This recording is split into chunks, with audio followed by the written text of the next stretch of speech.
The asteroid looked dead. It floated at the far edge of the Ural system, just a lump of frozen rock surrounded by quiet stars. No one had visited it in centuries. No colonies, no settlements, no mines. It had no value, no light. No reason to exist, but one small alien ship drifted toward it, inside. 3 researchers from the Lunar species studied the object carefully. Their eyes glowed blue in the dark. They were thin and tall, with long hands meant for machines, not weapons. They came not for war, but for knowledge. "Strange readings," said Professor Relith, the oldest of them. His voice was soft but urgent. "This rock is giving off language." The others leaned in. "What kind of language?" one asked.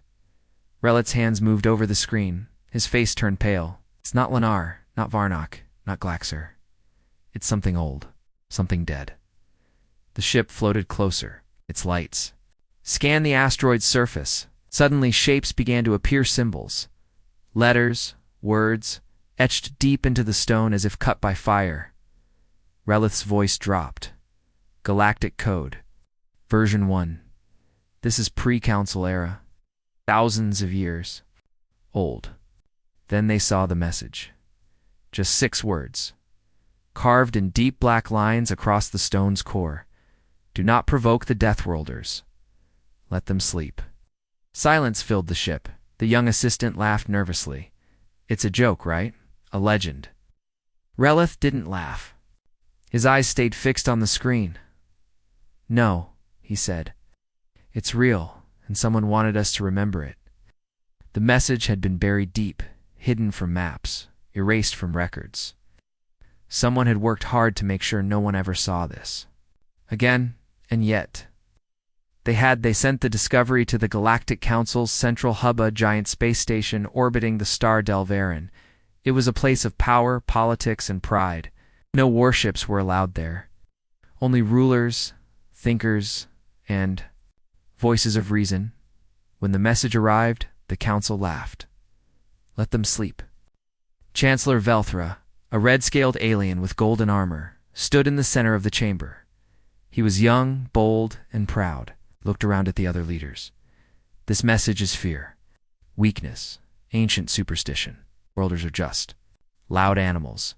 We control this galaxy now." Some nodded, some hesitated. A gray-skinned elder, Speaker Jun of the Mirren, raised one hand. "We should be careful. Earth may look quiet, but they have history. Secrets." Velthra's voice sharpened. "Earth is nothing but smoke and noise. They send music, art, films, primitive stories. They trade like fools. They smile too much. Real power doesn't smile." He turned to the council screen. A hologram of Earth rotated slowly. "I say we remind them who holds the leash." That day, the council voted. Earth's trade routes would be blocked, their embassies shut down. Their outer system sensors hacked. All of it done quietly. No war, just pressure. Just enough to squeeze. They called it a test. But Earth did not respond. No protest. No message. No sound. Days passed. Then weeks. And something began to change across the edge of council space. Small things started to happen. One communication satellite near the Zarin system lost power. Another station near the Unari border began sending back strange data-static echoes. Strange shadows in the stars. A scout ship went missing. Then another. Each one last seen near the Terran zone, the region of space. Earth had claimed long ago. But Earth still said nothing. The silence grew heavier. Finally, a young council officer named Telnabold, curious, foolish, decided to act. She sent a stealth drone deep into Earth's solar system. It was small, fast, invisible. It never returned. Instead, something else came back. One file, one image. It showed Earth's moon only. It didn't look like the public maps. The side facing Earth was unchanged. But the dark side, hidden from normal view, was covered with structures, black towers, cold silver domes. Weapons shaped like nothing the council had ever built. and something worse. A giant sigil burned into the surface, not visible to any eye. Only revealed by deep scan tech, the symbol was old Terran in design. It showed a planet cracked in half by a single sharp blade. The council stared at it in silence. Speaker Jun whispered, "That is the Deathworlder mark." Chancellor Velthra stood up, voice trembling with forced pride. "They show symbols. Because they are weak, Earth is all show, no threat." But not everyone agreed now. Reports started flooding in. Ancient listening posts on dead planets went silent. Ghost signals appeared in council data streams coded in Terran language. Translation was slow, but one phrase kept repeating, "We see you." Velthra ordered a fleet to move near Earth's outer zone, not an attack, just pressure, just ships. They arrived near Pluto's orbit. Then it's vanished. All 7 ships gone without a sound. No wreckage. No beacon. No distress call, just empty space. The council held an emergency meeting. No answers. And then Earth sent a message. Just 3 words. Across every council screen. Station, satellite, and flagship. The message appeared in cold white text. You were warned. The systems shut down. No more messages followed. The warning had been real. The Deathworlders had been watching the whole time, and now they were waking up. Back in the Lennar research ship, Professor Relith stared out the window into empty space. His hands trembled. "We found the message too late," he whispered. The assistant swallowed hard. "What do we do now?" Relith closed his eyes. "We pray they still remember mercy." But no one on Earth prayed, because Earth had prepared. And now it was ready. The galaxy held its breath. After Earth's chilling message, "You were warned," the council systems were frozen for over 20 seconds, just long enough to terrify everyone in power. Screens went black, lights flickered, satellites glitched. Even personal implants buzzed with static then, as if nothing had happened. Everything returned to normal, but the galaxy knew it wasn't normal anymore. Something had changed. In a quiet council war room deep inside a fortress on Ither Prime, emergency meetings ran non-stop. Generals shouted over analysts. Leaders demanded answers. But no one had any. 7 battleships had vanished near Earth's system without a trace. Millions of credits in military hardware gone. Dozens of trained officers, silent. The cause. A message. 3 simple words. You were warned. It wasn't war, but it felt worse. Earth didn't scream. It whispered, and that whisper had shaken the most powerful empire in the galaxy. Chancellor Velthra was furious.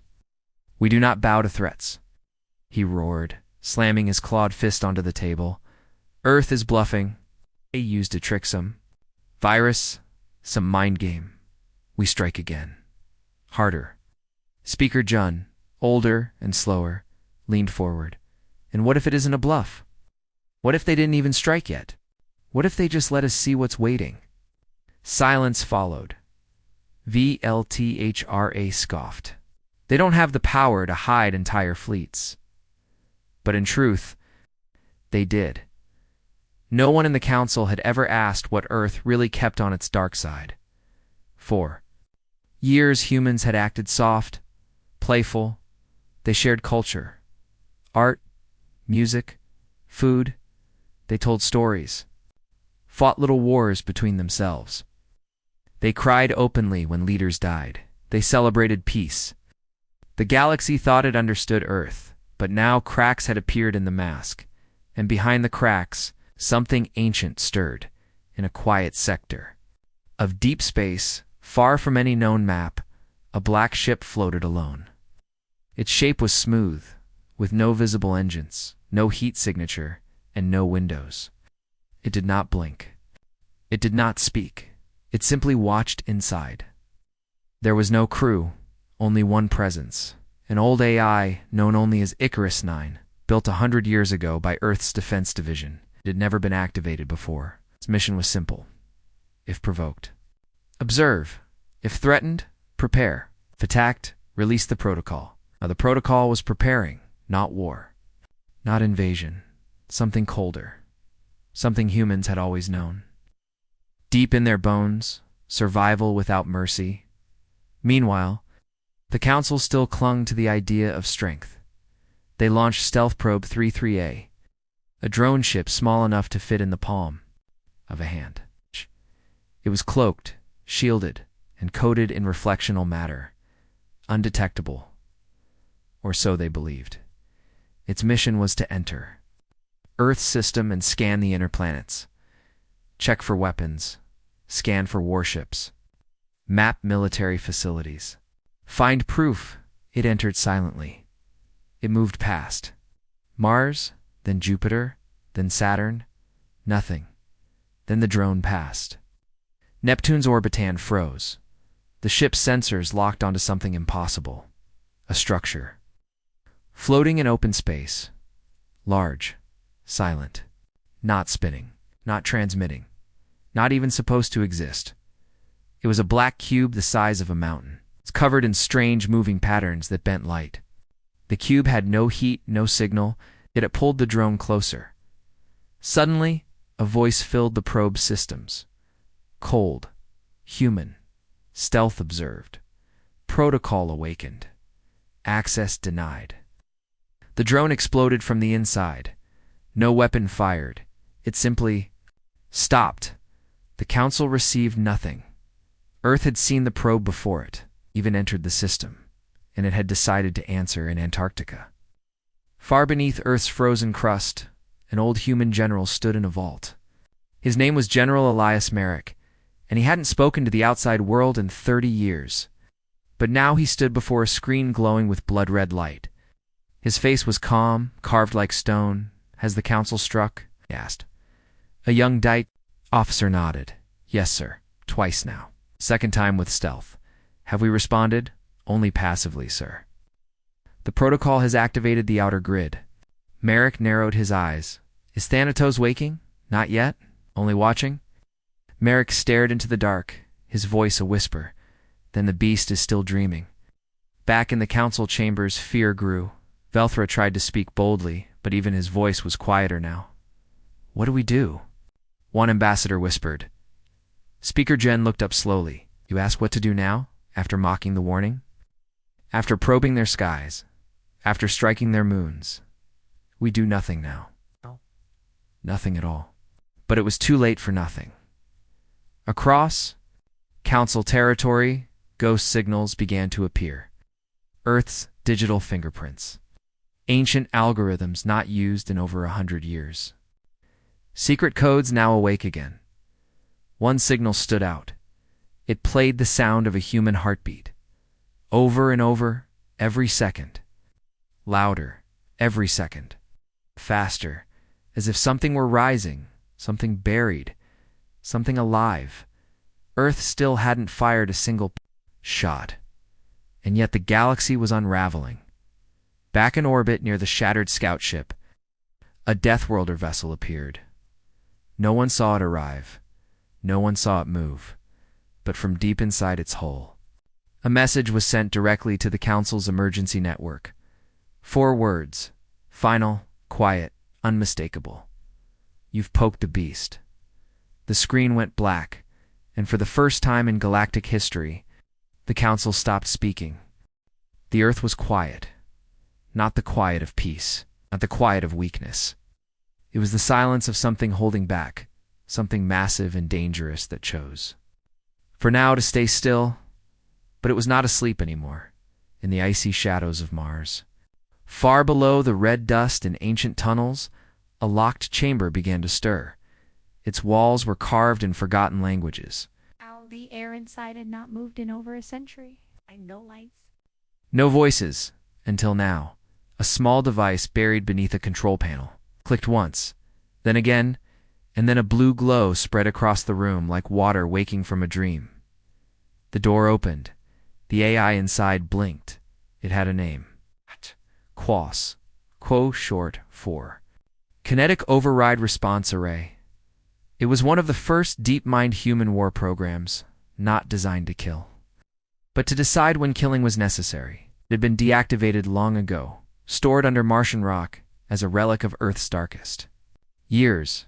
But Earth had never thrown away its monsters. They were just hidden, just in case. Cora scanned its memory core. Ancient wars, star maps, council treaties, council betrayals, Earth's patience, Earth's silence, Earth's shame, and now, Earth's warning. KORA activated its uplink to Earth's inner command grid. The message was simple. Martian node. Awake. Judgment pending. Back on Earth, in a facility buried beneath Antarctica's ice cap, General Merrick stared at the blinking red alert. He didn't smile, didn't speak. He simply turned to his communication officer. "Open the vault," he said. "But sir," the officer stuttered. "That vault hasn't been opened in 80 years since the last outer treaty collapsed. There's no emergency signal." "This is the emergency," Merrick said. "The beast is not only awake, it's remembering." The vault door hissed. Steam rolled out. Inside was Protocol Delta 1, the final stage. Not war return, the return of what Earth once was. Long before diplomacy, long before peace, when humans had no allies, no power, and no mercy.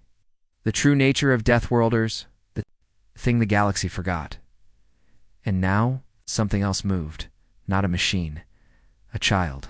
Far above in orbit on a hidden Earth satellite named Observer 19. A small crew watched the Council systems light up with panic. Reports from across the stars showed spreading fear. Trade routes were freezing.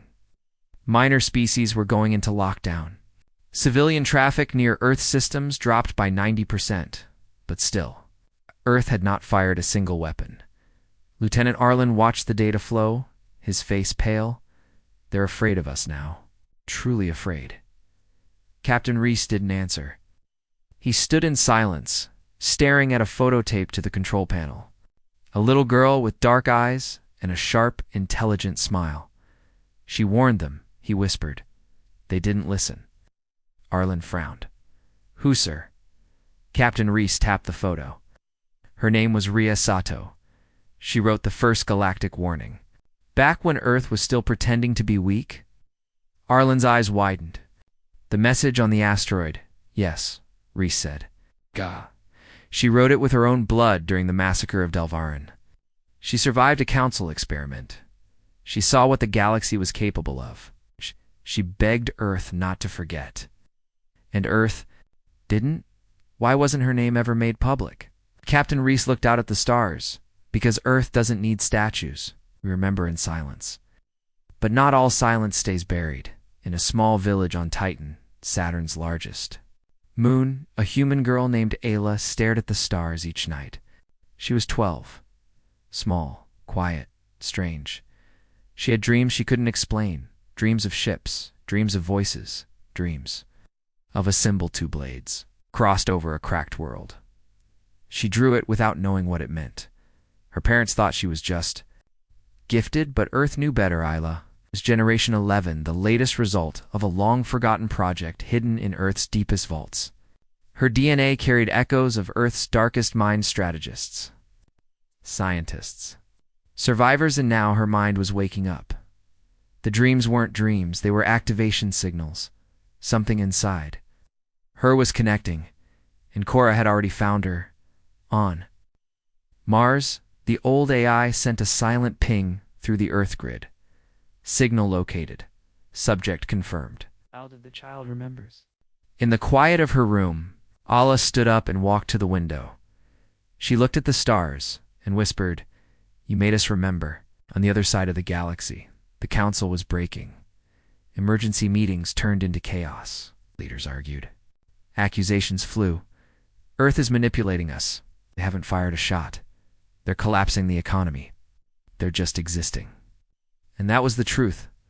Earth had simply shown what it was, not with power, with restraint. And that restraint was terrifying. Because if this was what Earth looked like while holding back, then what happened when it stopped?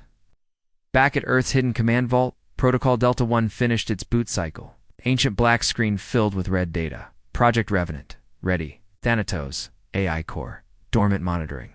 Cora node, connected. Biological variable, awake. Council status, Fragile. Recommended action. Await final trigger. What is the final trigger? What is the final trigger? The system responded with one line. They must strike first. One more time.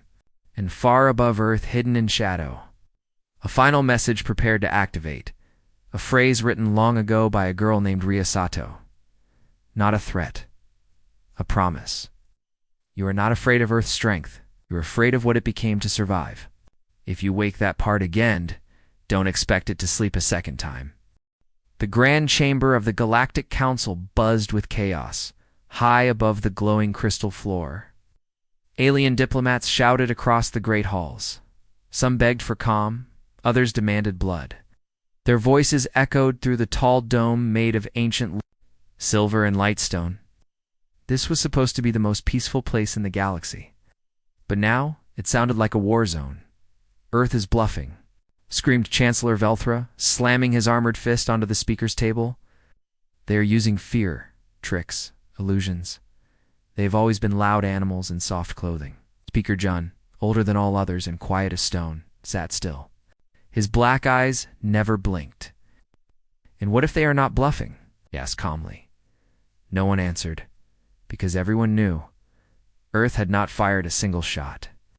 And yet 7 Council warships had vanished. Their strongest spy drone had been deleted. In one breath, data systems across the galaxy had been infected with Earth's ancient warning codes. Old satellites woke. Blackout signals echoed across secure frequencies, all without war. That was the terror at Earth. Didn't act like a warmonger. It acted like a judge, still. Velthra wanted more. This is weakness, he growled. We must strike now, fast, hard. Crush their pride before the entire galaxy bows to Deathworlders. Others hesitated, but fear can make fools brave, and so they agreed. The Council passed Order 66V, a covert strike, small, surgical, a single target, not Earth itself. Earth's moon base. They believed it would be empty. Just a symbol. Waited. Show strength without full war? A message. They sent a strike fleet. 7 elite ships, all cloaked. No insignia, no ID tags, no voices. Their mission was simple. Breach the moon base. Disable its systems. Retreat, it was supposed to be clean. Quick, easy, they never arrived. They didn't crash. They didn't fight. They simply disappeared. Then, moments later, across every council screen from top military channels to public entertainment feeds, Earth sent a message, a single image, a shadowy shot of the 7 missing council ships lined. Up in space, frozen, drifting, engines still warm, but empty. No crews, no damage, just silence, and beneath the image, words written in soft white human text. This was your last mistake. Across the galaxy, panic exploded. Markets collapsed. Military ships pulled back from borders. Council senators evacuated from major planets. And for the first time in over 100 years, the emergency blacklist protocol was activated. It had only one name on it, Earth, but it was too late. They had already provoked the beast in Earth's underground control. Center somewhere beneath the Pacific Ocean, the alert went off. Protocol Delta 1, fully activated. The old general, Delias Merrick, didn't blink. Is Thanatos awake? He asked. His aide checked a data stream. No, sir. It's watching. Still waiting. Good, Merrick said. Then we have time. A new map appeared on the main wall. Red dots, hidden fleets, ghost satellites, stealth cannons buried. In asteroids, weapons no one in the galaxy knew existed because Earth had hidden them too well. Because Earth had lied for decades, smiled while building monsters, and now the monsters were stretching, waking, choosing, on the other side of the galaxy. Chancellor Velthra screamed at his generals, send a full assault force toward Earth's outer rim. They must not see us panic. The generals didn't move. One spoke, voice shaking. Sir, our nav systems are down. Our fleet control has reset. We've been locked out. Impossible, Velthra barked. Another general, younger and pale, whispered they've entered our network. Earth has control of half our command grid. Velthra's breath caught. What do you mean entered? They didn't break in, the general said. They were always inside. Since last year? Maybe longer. Everyone in the room turned white. This was not war. This was checkmate. Before a single shot was fired. And then came Earth's next move. It wasn't a missile. It wasn't a fleet. It was data. Massive files appeared in every major council system. Private archives, government secrets, financial scams, war crimes hidden for decades. Every lie the council told. Every shadow they built power on. Exposed the files came from Earth's shadow data, digital web built during peace. Hidden inside civilian entertainment, cooking shows, language apps, even music streams. No one noticed it until now. On Council World Zyrian, protests turned to riots. On Glaxary 4, 3 prime ministers resigned within 1 hour. On Thorak, the ruling family vanished. The galaxy began to eat itself, and Earth. Still. Silent. But a final message appeared. This time not from Earth's military, not from any known government. It was sent from a deep space outpost, a small civilian lab floating near a dying star. The message showed a simple human child. Brown. Hair, calm, eyes. Her name was Isla, and she looked straight into the camera. I don't know what the council wanted from us, she said softly, but we never asked for war. We just wanted to be left alone. Her face changed. Her eyes grew sharper. Not angry, just clear. You forgot the old warning, she whispered, and now you've reminded us of who we really are. And the screen went black. But the message had already spread across planets, moons, satellites. Colony's alien citizens watched the girl's face, and for the first time, many believed Earth wasn't the monster. The council was in the cold dark of interstellar space. Earth's ghost fleets began to move. Not loud, not glowing. They shifted like shadows with purpose. One by one. Ships shaped like daggers in silence turned toward the heart of council power, not to destroy it, but to surround it, to remind the galaxy. Earth wasn't asleep anymore. It was watching, and soon it would choose. No alarms sounded, no red sirens, no dramatic warnings from machines, yet across council territory, every sensor blinked, one by one, slow at first, and then all at once. Ghost signals moved through the deep channels of space signals without origin, without frequency, without trace. They didn't carry messages. They carried presence, the presence of something old, something patient, something waiting. Deathworlders. And this time, they weren't hiding in the central control tower on Council World Veltron 5. An officer leaned over his console, sweat dripping down his forehead. His skin, normally bright gold, had gone pale. Sir, he whispered, I don't know how to explain it. They're just there. General Corrin stepped forward. How many ships? The officer shook his head. I can't count. Every time I try, the data shifts. It's like the fleet isn't real. It's a shadow. But the general knew it was real. A Deathworlder fleet had arrived. No announcements. No flags. No warnings. And not a single ship matched council design. These were black forms with edges, like razors and holes that absorbed all light. They didn't blink. They didn't pulse. They simply waited, orbiting in silence above Key. Council worlds above trading hubs, above power stations, above military cores, and Earth hadn't said a word. In the skies above Delveron, the birthplace of the counselor, Mother looked up from her rooftop and saw them.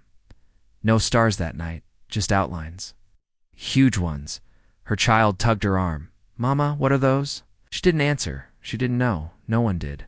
On Earth, deep beneath the ice of Antarctica, General Elias Merrick stared at the main command screen. Dozens of red circles now blinked in every sector of known space. Fleet positions confirmed, the AI announced. Weapon systems cold. Surveillance 100%. Signal integrity total. Merrick gave no order. He simply watched.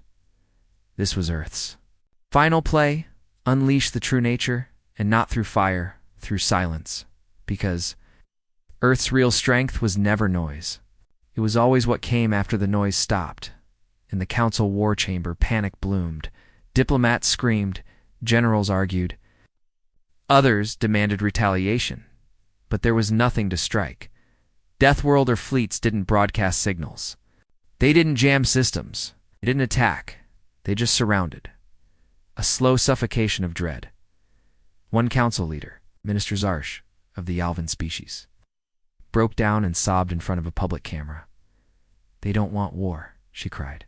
"They want to change everything." She was right. On the edge of Sector 19, a small council cruiser tried to flee. It's Captain Young, its untested scent, a desperate request for asylum to a hidden rebel colony. It never arrived. A Deathworlder ship, shaped like a winged knife, intercepted the cruiser.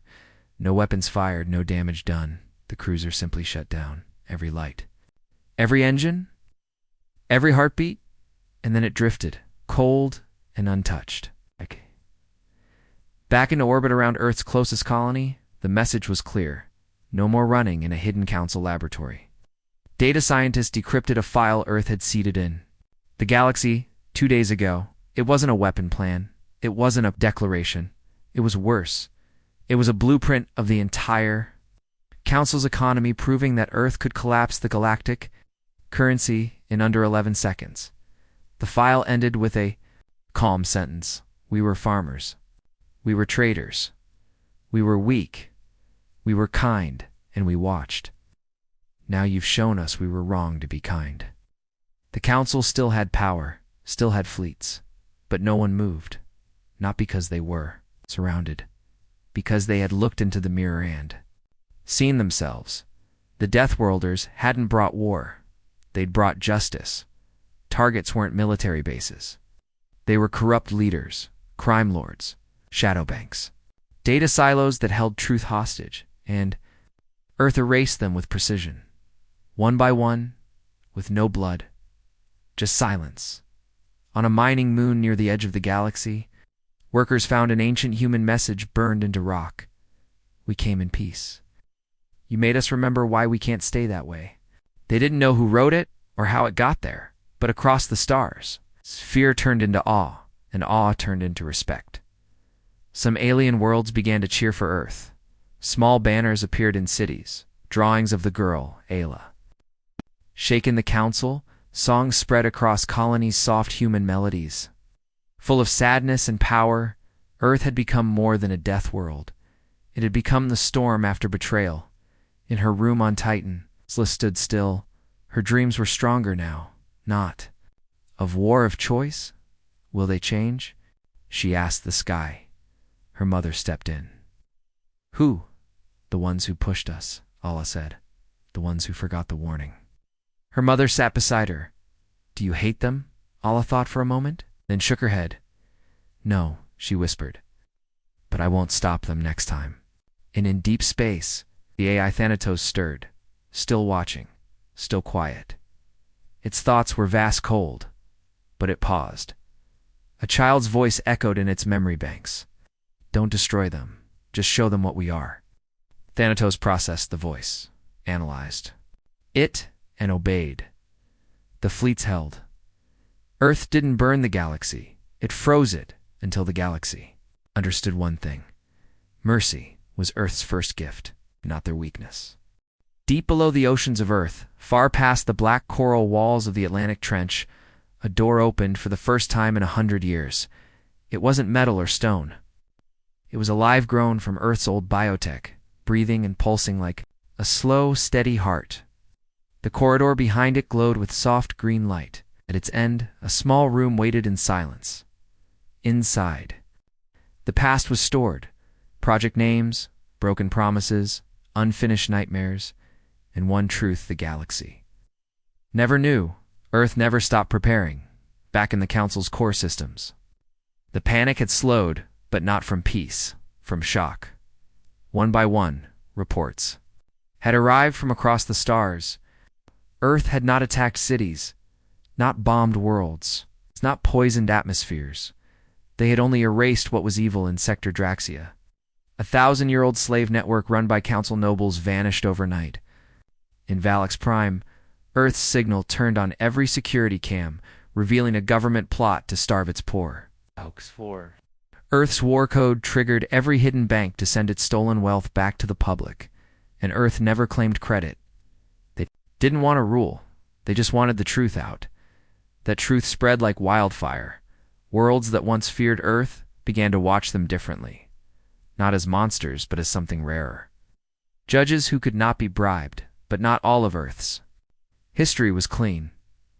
In a quiet room on Luna the Moon sat an old woman named Mira Calhoun. Once a general, Daunt. She wore a black suit with a cracked Earth, the emblem on the chest. Her hand trembled as she opened a sealed file, Project Revenant. She whispered to herself, "We were supposed to bury this." The file showed maps, logs, videos. Long ago, Earth had run secret trials to see how far humans could push themselves. Extreme conditions, extreme isolation, even genetic tuning. Some of it worked. Some of it created monsters. But instead of destroying those projects, Earth had hidden them. Why? In case they were needed now. It might be Myra clicked on a name. Subject 7, Alisato. The girl's face appeared on screen.com. Watching, her bloodline goes back to the first warning, Myra whispered. She's not just a signal. She's the final key. On Titan, Alla walked across the frozen fields outside her dome home. Snowflakes made of methane drifted around her like dust from dreams. Her parents were afraid. They didn't understand why Earth Command had sent a silent escort to watch their daughter. 3 black ships. No lights, no names, just waiting. Alla didn't fear them. She knew them. They were hers. Inside her chest, something pulsed. A memory. A code. She closed her eyes and the code unlocked. Suddenly, every Deathworlder fleet across the stars received a pulse. Not loud, not a command, a question. Is there still mercy left? And the fleets paused, waiting, listening, on Council World Cirrus. An old historian named Kelray uncovered a hidden archive buried deep beneath the university. Dust, mold, rotting metal. But one book remained, handwritten human language. He opened it slowly. It told the story of a time before the Council existed, when Earth had faced extinction over and over. Not just from aliens, but from its own kind. Nuclear wars, climate collapse, famine, plague. It told how humans had nearly ended themselves, but survived not through peace. Through relentless, brutal evolution. Pain made them smarter, fire made them colder, and loss taught them how to wait. KHEL-RE. I closed the book with shaking hands. We feared the Deathworlders, he whispered. But the truth is worse. We pushed them to remember, and now they have. Back on Earth, General Merrick stood before the new Council's hologram transmission. Not the old Council. The original was broken. Hiding in bunkers and blaming each other, this new Council was made of leaders from smaller worlds, refugees, victims, outsiders, the ones who had been ignored, and now they wanted to talk. Marek spoke softly. We did not come to rule, he said. We came to balance the scale. A Miran ambassador asked, "Why now?" Merrick looked directly into the camera. Because for 200 years, we wore masks. We gave the galaxy peace. But your leaders called that mask weakness. Stole, lied, enslaved, betrayed, and then you pushed. His voice grew quiet, and you forgot the old warning. Across the galaxy, people began to choose. Some clung to fear, some called Earth monsters, but many saw what was truly happening. On the world of Lether, dynasties overthrew a corrupt dynasty. They raised Earth's flag not as a symbol of rule, but as resistance to evil. On the station of Kardec 6, alien engineers began using Earth's public AI, blueprints to repair broken cities. Even a Council security commander sent a quiet message. To Earth, we see now. Help us build better. Earth responded not with fleets but with food, with tech, with medicine. It wasn't forgiveness. It was leadership. The kind built not on gold, but on scars. But deep in the dark, Thanatos Earth's ancient war AI spoke for the first time. Its voice echoed through Earth's black grid like thunder wrapped in silence. Protocol complete. The galaxy has seen. Judgment paused. General Merrick turned toward the dark screen. Paused. Yes, because the child remembered mercy, but I do not forget. If they push again, I will not pause again, and Allah. She stood at the edge of a cliff on Titan, looking at a new sunrise. She smiled not because peace had come, but because the truth was finally out. Earth had survived everything, and now the galaxy had one last chance to stand beside them. Before, the shadows rose again. The galaxy had gone quiet, not the quiet of peace, the quiet of something ancient holding its breath. Deathworlder fleets still hung above the stars, like shadows carved from stone, watching silent, patient. No planets burned. No cities fell. But nothing dared move without looking up first. And yet Earth still waited. Its ships did not fire. Its people did not chant. But everyone, every species, every system felt the weight in the air. Because now the galaxy finally understood. This was not a war. This was a reckoning. On a hidden Earth outpost orbiting a black hole. Project Zero Rewind finished decoding a file recovered from the Council's inner archiva. File that had been locked for 300 years under 5 encryption walls. It was called Directive Aegis. It contained names, coordinates, proof that long ago. During Earth's first entry into the galactic community, the Council's inner ring had secretly agreed to limit Earth's rise not by war, but by invisible chains. Blacklist. Earth's trade partners. Delay technology shares. Target promising Earth colonies with accidents. And worst of all, fund secret genetic projects to study human pain thresholds. They called it containment. Earth called it betrayal. Now the file had been decrypted. Now the galaxy would see the truth. And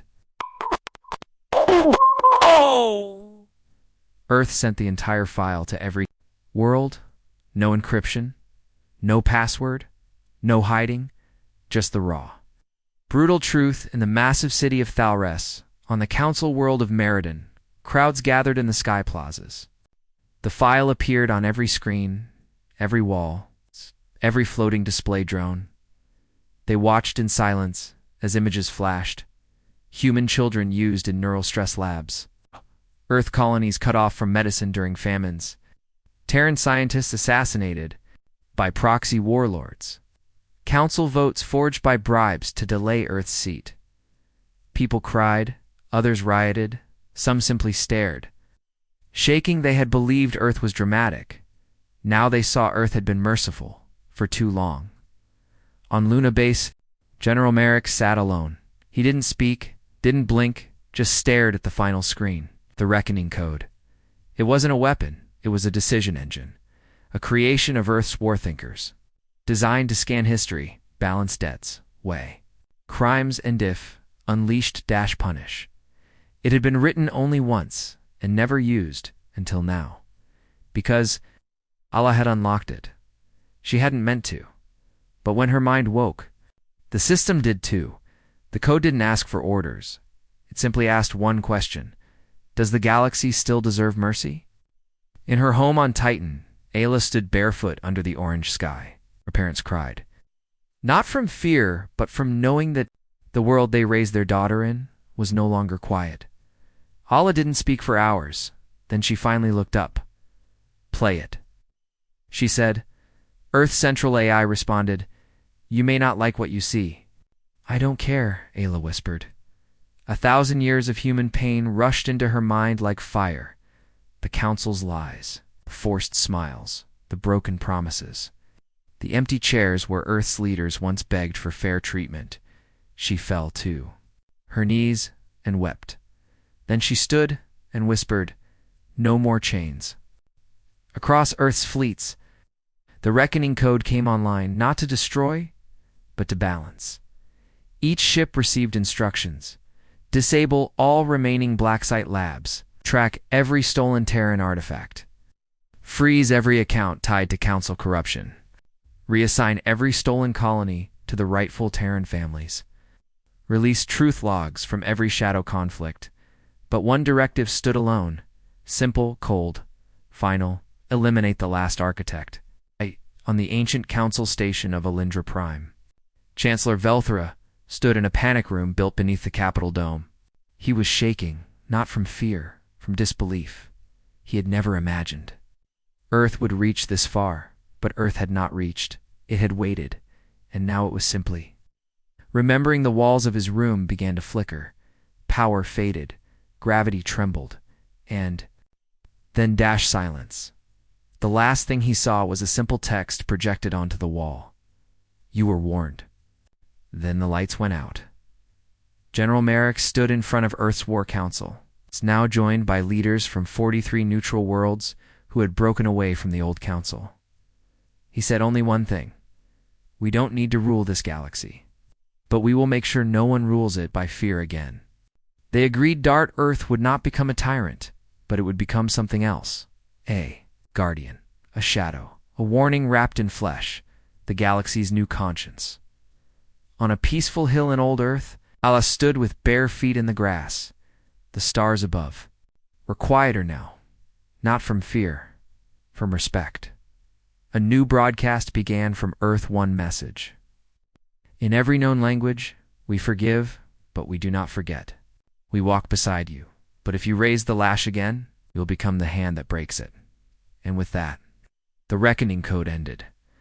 No world was burned, no armies marched, no bombs fell, but in every corner of the galaxy, no one ever forgot what Earth had done or what Earth could do. If pushed again, it began with quiet, not the kind that comes after war, not the kind that follows pain, but the kind that feels. Final across the galaxy, everyone waited. Planets, stations, fleets, thousands of species, all tuned in. Every screen, every channel, every comlink. They were all watching one place, calling Earth. The reckoning code had finished. The corrupted were exposed. The council shattered. The secrets burned into the skies of every world. But Earth hadn't taken power. It hadn't claimed a throne. It hadn't declared victory. Instead, it had gone silent. No more signals. No more fleets moving. No more words. As if the Deathworlders had stepped back and closed the door, and now the galaxy feared something new. Had Earth left them behind? In the orbit of Jupiter, above the swirling storms, the last of Earth's war fleets hovered. The black ships without names or lights remained still. Their engines, off, their weapons silent. They didn't respond to hails, didn't shift formation, didn't blink, and one by one, they powered down, not from defeat, from completion. A signal spread across Earth's military grid. Mission complete, protocols ended. Watch mode only. And then silence. On the colony world of Sirith 9, once loyal to the Council, the people gathered in the High Plaza. Children who had grown up fearing Earth now listened to Earth songs broadcast freely, shared by human satellites drifting nearby. One girl asked her grandfather, "Are they still angry?" The old man, once a soldier who fought on the edge of Earth's space, shook his head. "No, that wasn't anger, child. That was memory." She looked up. "Will they come back?" The man stared at the stars. They never left. They're just watching now. In Titan's frozen valleys, Allah stood alone in the snow. Her eyes closed. She didn't need orders anymore. Her mind shaped by Earth's deepest codes. And Bloodlines was no longer just human. She was the memory of everything Earth had survived. And now she was free. A small black drone hovered nearby, waiting. It asked, "Do you wish to lead?" Allah turned her head slowly. "No, I wish to grow. To live, that is Earth's real power." The drone blinked green once. Then it vanished into the sky, and Ayla turned toward the horizon, toward a future not shaped by war, but by restraint. In the ruins of the former council chamber, on the planet Errol. The few surviving diplomats met in silence. No votes, no speeches, just the weight of shame. They had pushed Earth too far. Treated kindness like a weapon, tested patience until it broke. Now they sat in their own ashes. A single human representative stood among them. Dressed in plain gray, no medals, no flags, she carried only one message. Earth will not rule. Earth will not punish. Earth will not stay. They didn't understand. Then what will you do? One asked. She smiled. We will watch, and we will remember. In deep space, where no suns shine, the AI known as Thanatos spoke its final words. Before going dark, the blade has returned to its sheath. Let no fool test its edge again. Then it slept. Not erased, not dismantled, just asleep, waiting like Earth itself, back on Earth. For the first time in months, the skies were clear. No warships hovered. No strange satellites buzzed. Children laughed. Again, in the streets, the oceans calmed. The sky opened, and across every continent, Earth's people watched a single message appear on their screens, one final broadcast sent by Ayla. From her quiet home on Titan, she stood barefoot on a frozen hill. The stars above her, a single breath before she spoke. We came in peace. You mocked us. We stayed silent. You tested us. We survived. You lied, we remembered. You pushed. We answered now. We rest. Love, if you ever forget again, we will not remind you with words. Looked up, her voice calm and strong. This is the last time we speak, and the message ended. Across every system, the human signals vanished. No more updates. No more threats. No more warnings. Just silence. Earth had gone quiet. By choice. Months passed. No. More fleets appeared. No more messages. But strange things happened. Pirates, who attacked weak colonies, vanished without trace. Corrupt. Governors fell mysteriously sick after stealing from their people. Smugglers, caught moving slaves, found their engines turned off mid-flight, drifting helplessly until patrols found them. No. One could prove Earth was behind it, but everyone knew Earth was still watching, still listening, still out there. And finally, one day, in a small settlement on the edge of the galaxy, a child looked up at the sky and whispered, "Thank you, Earth." Not because Earth was feared, but because it had chosen not to become what the galaxy had pushed it to be, because in a universe full of monsters, Earth had shown what happened when one of them wore a mask of peace and chose not to take it off completely. Earth had remembered its nature, and then chose silence, the kind that only true power can afford, the kind that speaks louder than war, the kind no one forgets.